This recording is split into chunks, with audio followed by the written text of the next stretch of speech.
pleasure now to invite Dr. Martin Berlin to the stage. Martin has just been a great supporter of ours over the years. He's never scared to challenge the important topics.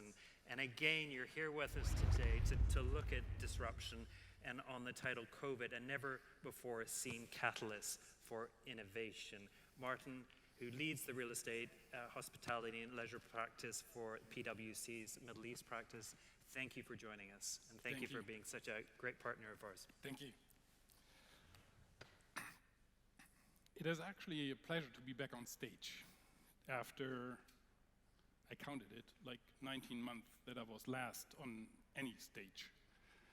And what I would like to do today is, we have heard a lot about what COVID has done to the global economy, to industry sectors, and I'm going to glimpse through it a little bit, but then take a positive turn into what positive effects we're going to see in terms of innovation from COVID, emerging from it. And we're going to have a panel that is going to discuss that in more detail after this short introductory presentation. What I would like to briefly go through is a brief introduction, then COVID, a never seen before outbreak. We have actually never seen something like that before in the world. Then a little bit of what is disruption? What is the character of disruption? And could crisis be a trigger, a catalyst for innovation? Before then looking into key learnings, the key questions, and then go into the panel presentation. If we look back, the past century has seen a lot of disruptions, a lot of crises. And if I look back into the last century, in the 20th century, it had to do a lot with war. World War I, the Spanish flu as a direct outcome of the First World War, the Great Depression, World War II, Gulf War, Cold War. We see a different character in the 21st century now. We see more of biological diseases spreading the world. Actually, we, all of us, have built the ideal platform, logistical platform, for those viruses to spread the world. We have seen SARS, H1N1. We have seen the 9/11 attacks, which are more terrorist attacks. We have seen the global financial crisis, and now the COVID-19 pandemic. All crises, all of these have affected the hospitality industry to different degrees. And I actually asked myself when I was preparing this, how much has it actually influenced in terms of the tourism arrivals? If we recall back, like it was 20 years ago, we just celebrated the 20th anniversary of it, 9/11, how much tourism arrivals decline did we see there compared to COVID? And that's seen here. 9/11 was minus 2% in global tourism arrival in that particular year. SARS was minus 1%. The global financial crisis, minus 4%. And COVID, minus 74%. So something that we have never seen before in terms of the real size of the crisis. And on the right side, you see how it unfolded in the world, starting at Wuhan with the lockdown there and then spreading the world.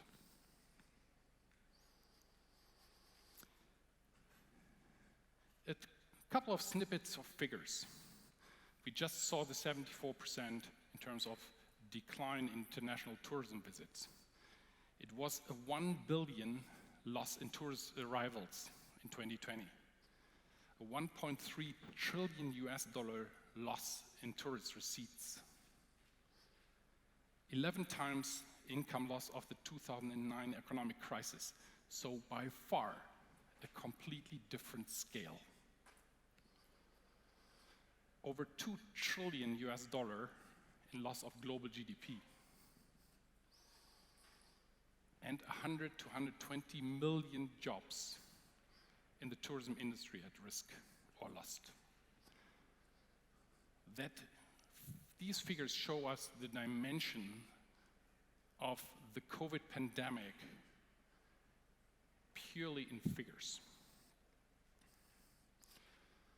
Most countries have imposed border closures, have locked them completely down. China is still completely sealed from the world. And here you see, as of June, and that is June 2021, not 2020, 2021, almost a third of the world countries are still closed. They have their borders completely closed.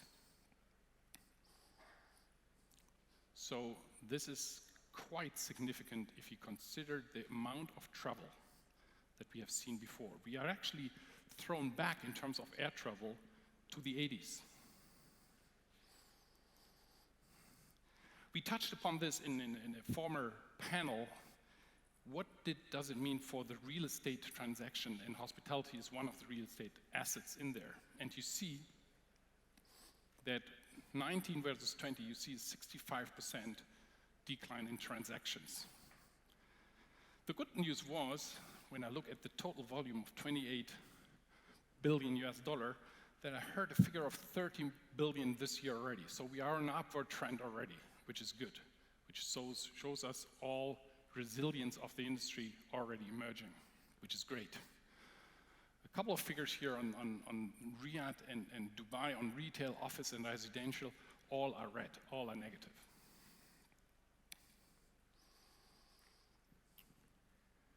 If you look now into the tourism numbers in the different areas, they are all between -70 and -85% if you compare 2019 to 2020,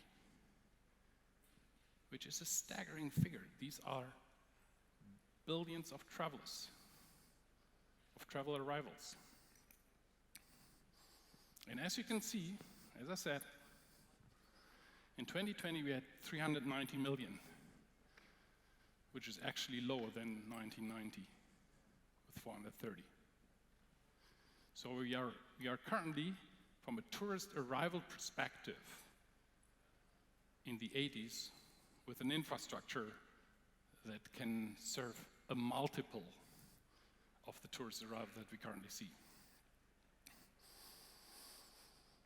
Robin alluded a lot to the occupancy levels that we saw, and all of them were down, ADR down, RevPAR down, but we saw the positive effect that it's coming back quickly. The resilience of the industry is there. ADR is almost back to normal, which is fantastic. It's great news for the industry.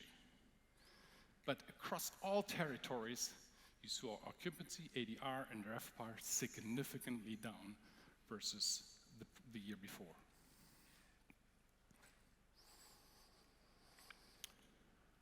But all of this disruption has always a positive side.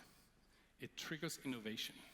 It has triggered innovation in the past and will trigger innovation going forward, and we already see this with COVID as well. We saw Airbnb, Wikipedia, Netflix, steel mini mills, the iPhone, the phones overall, the smartphones. All of those, not all of those are associated with a pandemic, but they're all disruptions to certain industries. And if you look into, and I showed you at the beginning, a couple of examples of crisis disruptions that we saw before, like the Spanish flu, 9/11, and global financial crisis, they all have triggered innovation. The Spanish flu has, for the first time, then triggered centralized healthcare systems, building design change, disposable cups. All of this was actually triggered by the Spanish flu. 9/11, scanners, stronger skyscraper design, security systems, the global financial crisis, cloud computing, prop tech, Airbnb, emerging out of this financial crisis. So all of these crises before have triggered innovation. And if we now take a look at what COVID has actually triggered, accelerated in terms of innovation, we see the following picture. On the general side, smart masks, self-driving infection, or the most important thing was this: the accelerated pace of clinical trial approvals. A vaccine approval took anything between 5 to 8, 10 years before that. It was under a year from the onset to the first approval last year. And we saw innovation in terms of what kind of vaccine do we actually use. Now we have messenger RNA vaccines, technology that was unknown in vaccines before. If you would like to have and go for the classic vaccination that you most probably have received on other diseases, you should have gone for the Sinopharm vaccine. All other vaccines, be it a vector or mRNA vaccine, have never been on the market before and never been used at that breadth, at that speed before.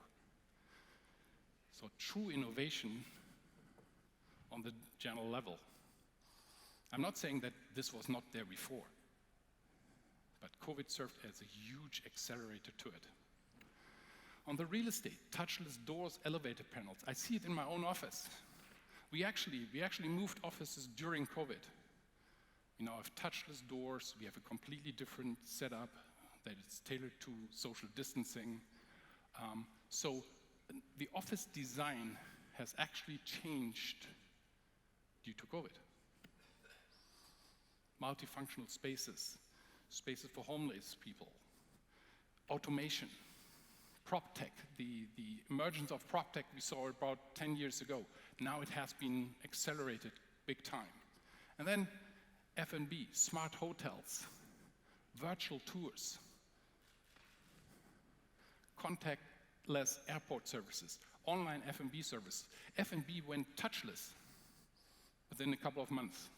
We are now all used to not have a heavy, big menu in our hand, but put our phone on the table, scan this QR code, and go for it. Big change. Other fabrics, beach bubble hotels, social distancing, wedding packages, all of that has been triggered and resulted in what I show on the next page: staycations, workations, words that even didn't exist 2 years ago. Workation. If you look back and Google if that word existed 2 years ago, it didn't. So a lot of trends that from my perspective are here to stay, because I think, and there's a lot of talk about that, there is no post-COVID world. There's only a with-COVID world, whereby COVID stands for any kind of these kind of diseases or crisis. We need to learn to live with it. And we have shown in different industries, and in particular also the hospitality industry, a great resilience to live with it. Ecotourism, virtual tours, corridor agreements between countries where they open up corridors, robotization of services, so digital, and the entire world of digitalization, contactless technologies. All of these, without going into detail, some of them have been there before and have been accelerated through COVID. Some of them originated by COVID, which brings me back to my thesis, which is crisis, disruptions can be triggers for innovation and have been triggers for innovation. And COVID has been no other than this, but on a completely different scale.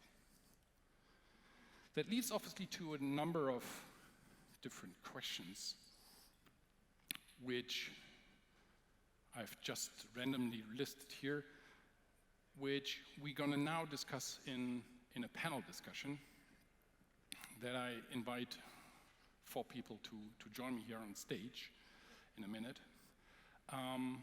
But before we go there, and I see I have a little bit of time left, any question?